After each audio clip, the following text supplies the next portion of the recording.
গণঅভ্যুত্থানে শেখ হাসিনা সরকার পতনের পর ২০২৪ সালের ডিসেম্বরে দুর্নীতির শ্বেতপত্র প্রকাশ করে অন্তর্বর্তী সরকার, যেখানে উঠে আসে আওয়ামী আমলের ১৪ বছরে ২৮ লাখ কোটি টাকা বিদেশে পাচারের তথ্য। সেই হিসাবে প্রতি বছর গড়ে ১,৮০,০০০ কোটি টাকা পাচার করা হয়। পাচার হওয়া এসব অর্থ উদ্ধারে তৎপর তদন্ত সংস্থাগুলো। শেখ হাসিনা পরিবার, বসুন্ধরা গ্রুপ, এস আলম সহ ১০ ব্যবসায়ী গ্রুপের সম্পদ খুঁজতে দুদক সহ সংশ্লিষ্ট প্রতিষ্ঠানের সমন্বয়ে টাস্কফোর্স কাজ করছে। বিএফআইইউ এর তথ্য বলছে, ইতোমধ্যে ৫৭,০০০ কোটি টাকার বেশি সম্পদ জব্দ করা হয়েছে, যার মধ্যে বিদেশে ১০,৫০০ কোটি টাকা। আর দুদক গেল ৯ মাসে প্রায় ৪২৫ কোটি ৯২ লাখ টাকা জব্দের আদেশ পেয়েছে আদালত থেকে। জব্দ করতে চিঠি পাঠানো, অপরাধীদের দেশে ফেরাতে ইন্টারপোলে রেড নোটিশ সহ দুদকের বৈদেশিক শাখা নানা তৎপরতা চালাচ্ছে।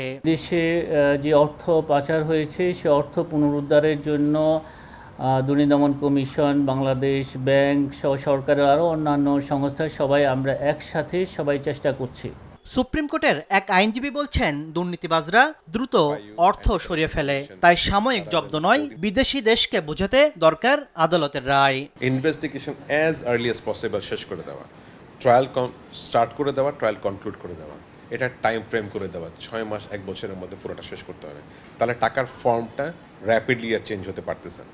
অর্থনীতি বিশ্লেষকের মতে, অর্থ ফেরাতে আন্তর্জাতিক যোগাযোগ বাড়ানো ও পরবর্তী সরকারকেও তা অব্যাহত রাখা জরুরি। নেগোসিয়েশন করলে যেটা হবে যে কনসার্ন কান্ট্রিতে যে দেশে টাকা পাচার করা হয়েছে সেই দেশের আইনটাকে তারা আবার রিফর্ম করবে, তাই না? এটা নেগোসিয়েশনের মাধ্যম দিয়ে সম্ভব।